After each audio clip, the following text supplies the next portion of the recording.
변호사님이 시간 약속, 미팅 시간 약속은 어기는 건 물론이고 그 법원 가는 시간 약속까지 어기시는 거예요. 너무 불성실하다고 느껴지고 제출하는 내용도 누락되어 있다는 부분이 생각이 되게 많이 들어서 저는 되게 빠른 나이에 결심을 하게 됐는데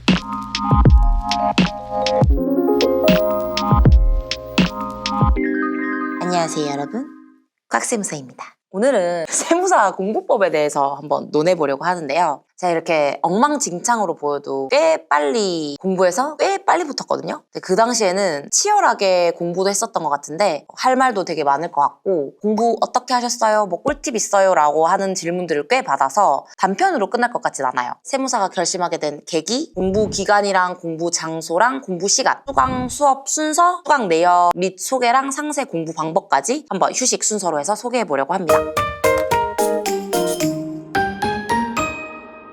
첫 번째, 이 계기가 진짜 중요한 것 같아요. 내가 왜 세무사가 되어야 되나? 그 왜라는 게 처음에 진짜 중요한 것 같아요. 저는 되게 빠른 나이에 결심을 하게 됐는데 단기간에 끝나기 힘든 수험생활이라서 목표가 명확해야 되고 무엇보다 기반돼야 되는 게 간절함. 내가 이거 꼭 돼야 되겠다는 그 간절함이 진짜 중요한 것 같아요. 쇼츠에 보면은 다 세무사 어떻게 하시게 됐어요? 하는 질문에 전 남친이 알려줘서요. 뭐 먹고 살려고요. 이렇게 간결하게 유머러스하게 풀어내려고 그렇게 적었었는데 사실은 조금 저도 트리거가 있었어요. 그래서 조금 더 자세하게 얘기를 해보자면 저희 어머니랑 새아버지께서 이제 이혼 소송을 하시는데 저희 어머니가 이제 심적으로 너무 힘들어하고 모든 이제 자료 준비와 서류 작성이나 추가 제출해서 정리하여야 되는 부분까지 저한테 의지를 되게 많이 하셨어요. 그래서 그 어린 나이에 나도 진짜 모든 내 인생의 모든 시간을 빼서 변호사님 미팅도 함께 동행하고 했는데 변호사님이 시간 약속, 미팅 시간 약속은 어기는 건 물론이고 조정이었나 재판이었나? 그 법원 가는 시간 약속까지 어기시는 거예요. 그래서 준비할 때도 너무 불성실하다고 느껴지고 제출하는 내용도 누락되어 있다는 부분이 생각이 되게 많이 들어서 이제 뭐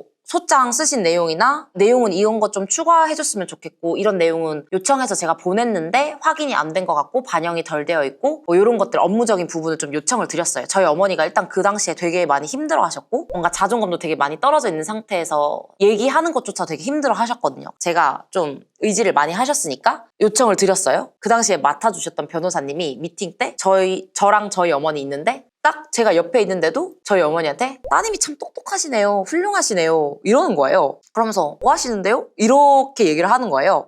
당연히 완전 20대 되자마자니까 뭐 하고 있었던 거 없었죠. 뭐 알바하고 있었고. 되게 수치심을 느꼈다고 해야 되나? 그 변호사님한테는 되게 정말 많은 사건들 중에 하잘것없는 사건이었을 수 있겠지만 저희한테 되게 간절하고 절실했었거든요.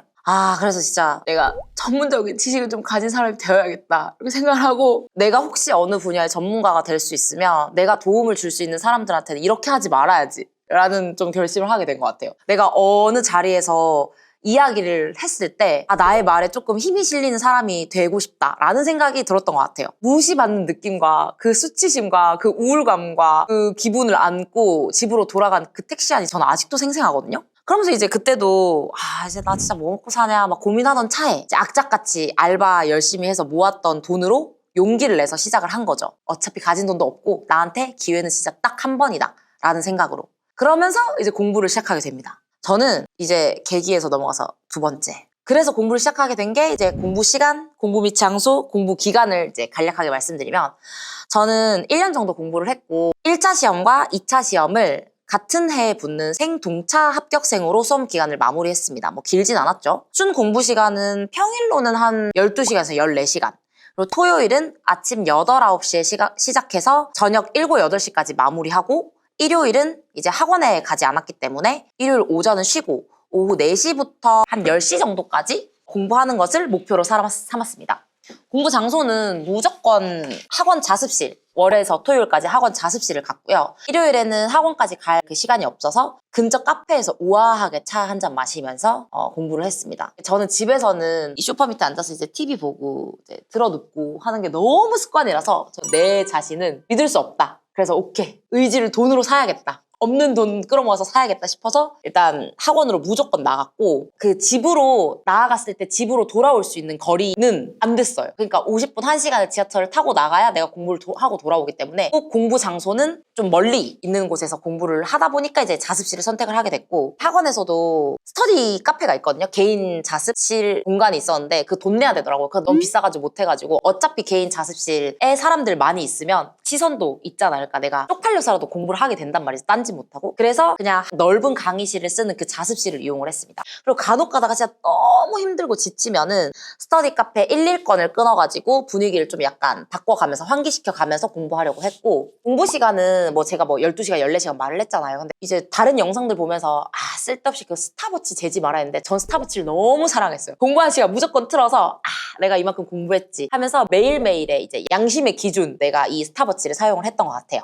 그리고 이제 아시다시피 여러분 세무사 준비할 때 어학 요건이 있거든요. 어학 점수 요건이. 원래 토익 점수 가지고 계셨던 분들은 뭐 그 점수대로 준비하셔서 뭐 하시면 되고 만약에 없다면은 빠른 시일 내에 준비를 하셔야 되는데 일단 어학 점수는 무조건 공부 시작하고 나서 동시에 만들어야겠다 생각하지 절대 마시고 무조건 어학 점수는 가지고 한 다음에 공부를 시작하셔야 돼요. 약간 꿀팁을 좀 드리자면 그중에 질텔프라는 게 있거든요. 텔프 과목으로 영어를 단기간 공부해서 준비를 하시는 걸 추천드립니다. 드리고요. 인강 들으면 유형이 좀 정형화되어 있어가지고 좀 유명한 인강들 들으면은 강의가 아마 다 괜찮은 걸로 전 들었거든요. 그 어떤 인강을 골라서 들으셔도 수월하게 따라가실 수 있으실 거예요. 한 2주, 3주, 오래 걸려야 한 달 정도면은 마무리 가능한 것으로 알고 있고 공부 이제 시작하기 전에 어학 점수 만들고 그리고 우리 세무사는 아시다시피 이 계산기로 시작해서 계산기로 끝나잖아요. 국민템 카시오 ZS40B 요거 계산기 쓰시는데 전 2개 썼거든요.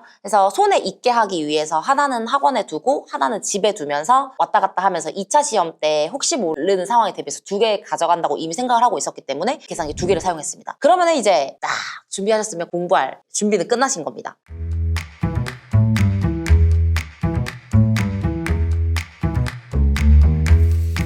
1차는 객관식이고 2차는 주관식이죠.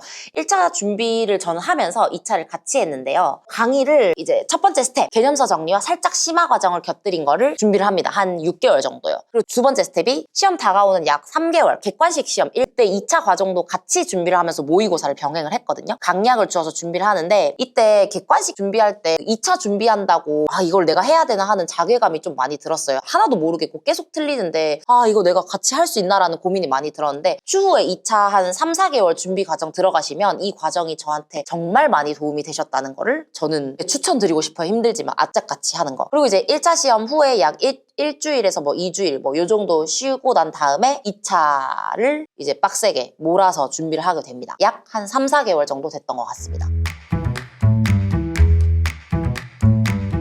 스텝 1, 개념서 정리랑 심화 기간을 거친다. 스텝 2, 객관식 과정과 2차 모의고사 같이 준비하는 병행 과정을 거친다. 셋째, 1차 시험 치고 살짝 충전 시간과 공부 방법을 다시 정립한다. 넷째, 2차 준비를 해서 2차를 붙는다. 이렇게 돼요. 상세 수강 내역이랑 공부 이제 회독이나 이런 설명을 좀 드려야 되는데 저는 전업 수험생이었거든요. 학원한테 의지를 많이 했고요. 학원으로 이제 메이저 학원이 있어요. 저희 때는 뭐 우리경영 아카데미, 나무, 그다음에 위너스 뭐 이렇게 있었는데 저는 우리경 완전 몰빵 수험생이고요. 뭐 강사 선택은 1차에서는 재무회계 김영덕 선생님, 원가관리회계 임세진 선생님, 세법 강경태 선생님, 재정학 정병열 선생님, 그다음에 행정소송법 정익국 선생님 이렇게 준비를 했거든요.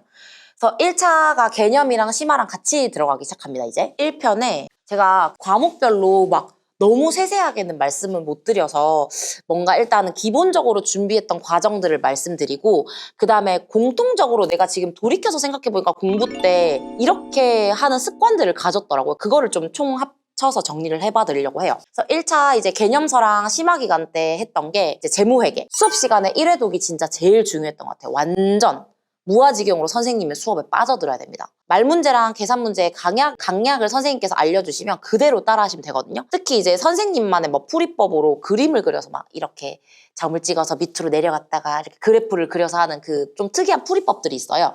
그런 풀이법이 가미된 단원들인 뭐 현금 흐름표, 유형자산, 금융자산. 저 사실 잘 기억 안 나거든요. 제가 이거 준비하면서 책을 더 뒤지면서 봤어요. 그 풀이 방법은 그대로 외우려고 노력하시고 휴식 시간에 2회독을 합니다. 휴식 시간 한 15분 막 이렇게 주어지거든요. 수업 시간 끝나고 나서 오줌도 싸러 가야 되고 너무 바쁘죠. 근데 딱 그 수업 쉬는 시간에 피곤할 수는 있겠지만 진짜 바로 머리에 때려 넣은 직후라서 따끈따끈하게 머리에 저장이 되어 있거든요. 그때 자리에 앉아가지고 제가 진짜 오랜만에 책을 가져왔어요. 이 책을 이렇게 책을 수업한 걸 이렇게 넘기면서 밑줄 친 거 한 번 읽으면서 조금 중요하다고 생각된 거 동그라미 치고, 그리고 계산 문제. 사실 이거 쉬는 시간에 한 문제 진짜 많이 풀어봐요. 두 문제 풀면은 쉬는 시간 끝나거든요. 그럼에도 불구하고 내가 손으로 풀거나 아니면 눈으로 읽는 정도로 해서 한 번 더 2회독을 하는 거예요. 그리고 수업 시간 끝나고 복습하면은 훅 들어오더라고요, 저는요. 그래서 계산 문제는 3회독은 이제 수업을 마치고 본인 혼자서 자습 문제 할 때 말 문제 중심은 뭐 눈으로 읽어가면서 뭐 손으로 가려가면서 이제 한 번씩 보면서 넘기시면 되고, 말장난 많이 치는 부분 OX 퀴즈로 사진 찍듯이 오답 많이 나오는 범위를 눈에 익혀두세요. 범위에 맞게 객관식 문제 이제 연습장에 풀어가면서 풀어보시고, 뒤에 보면은 연습 문제 있거든요. 연습 문제가 이제 나중에 2차 관련돼서 내가 직접적으로 쓰게 될 문제 유형들의 집합이라고 보시면 돼요. 그래서 연습 문제 때는 조금 손으로 써서 내 풀이 방법을 연습장에 좀 정리해서 쓰는 연습을 계속 하시는 거예요. 그렇게 해서 객관식이랑 연습 문제 풀이를 같이 병행을 하면서, 그리고 저는 여기에 플러스 객관식 문제 풀이를 같이 했거든요. 근데 이제 내가 그 단원을 바로 배워서 그날의 복습을 열심히 한다 해도 못 쫓아가는 경우가 있단 말이에요. 그런 경우에는 모든 문제를 다 풀지는 못하지만 뭐 홀수범만 푼다든지 해서 그래도 진도가 밀리는 일이 없이 좀 탄력성 있게 조절을 했습니다. 이 객관식 문제집은 푸실 때 객관식 과정까지 끝까지 들고 가셔야 되거든요. 그래서 그때는 따로 뭐 볼펜이나 이런 거 풀이 낙서를 하진 않았고 연습장에 풀어보는 정도로 해서 표시만 해뒀고, 문제 중요성이나 오답 정도만 한 번 더 봐야 하는 부분 체크를 했던 것 같아요. 그리고 이렇게 하루 4회독을 완성을 했어요. 수업 시간 한 번, 쉬는 시간에 한 번, 복습 시간에 한 번, 그 다음에 마지막 날에 집에 가기 전에 돌아갈 내용 살짝 나 혼자 연습장에 끄적끄적이는 거 한 번. 그렇게 해서 꼭 4회독을 하려고 노력을 했고요. 이거는 이제 심화 과정 때도 마찬가지로 진행이 됩니다. 원가 관리 회계에는 원가 관리 회계 1번, 그 다음 문제 2번 했을 때 뭐 한국말로 적는 건 한국말로 풀이 적고, 숫자로 계산 과정을 적어야 되는 건 낯설지 않게끔 유형을 익히는 데 좀 중점을 뒀던 것 같아요. 세법은 처음 봤을 때 진짜 그 두께에 압살됩니다. 그 세법개론이 정말 두껍죠. 세법개론 자체를 들고 다니면서 외울 수는 없거든요. 수업 시간에 열심히 들으시고 쉬는 시간에 선생님이 문제 풀어주셨던 거 세법개론 눈으로 훑으면서 한번 읽어주시고 문제 풀었던 거 한두 문제 정도 읽으면 아마 쉬는 시간이 끝날 거예요. 그리고 이후에 복습 나 혼자 할 때도 개론을 이렇게 넘기면서 보시는데 하고 하나하나 뭐 이 주요 조문을 외워야지 이런 거는 사실은 불가능해요. 정독으로 눈으로만 빠르게 읽으시고, 제 진짜 옛날에 썼던 써머리, 이거 제가 책을 한 9번인가 샀거든요. 너무 많이 봐서 샀는데도 날아갔어요. 이 갈라지고 찢어지고 이거에 대한 집착이 이제 시작되거든요. 정말 정리가 잘 되어 있어요. 세법은 무조건 단거나 나중에 하셔야 되는데, 세법계로 정독을 했잖아요. 문제를 다 풀었잖아요. 그래서 써머리 책을 그다음부터 이용을 하는 거예요. 정리가 정말 잘 되어 있어서 저는 중요한 부분 형광펜으로 긋고 이 키워드에 동그라미를 쳐서 내 이 동그라미 부분만 살짝 끊어서 읽어도 이 조문에서 나타내고자 하는 내용이 뭔지 알게끔 표시를 해뒀어요. 떠오를 수 있게끔. 예를 들어서 폐업하는 날짜가 있으면 합병으로 인한 소멸법인, 그러면 합병, 변경, 설립 뭐 이렇게 동그라미 쳐놔요. 내용으로 이어졌을 때 이런 식으로 키워드로 연결되게끔 계속 익히는데 노력을 했던 것 같아요. 그리고 저는 주로 등하원 할 때 이제 표시된 이 써머리는 들고 다닐만 하거든요. 요 정도 두께. 그래서 들고 다니면서 계속 통으로 외우려고 노력을 했던 것 같아요. 그렇게 해서 써머리 집 가기 전에 한 번 또 읽지, 집 가는 도중에 한 번 읽지. 그렇게 되면 제가 아까 말한 한 하루에만 4회독이 가능을 하거든요.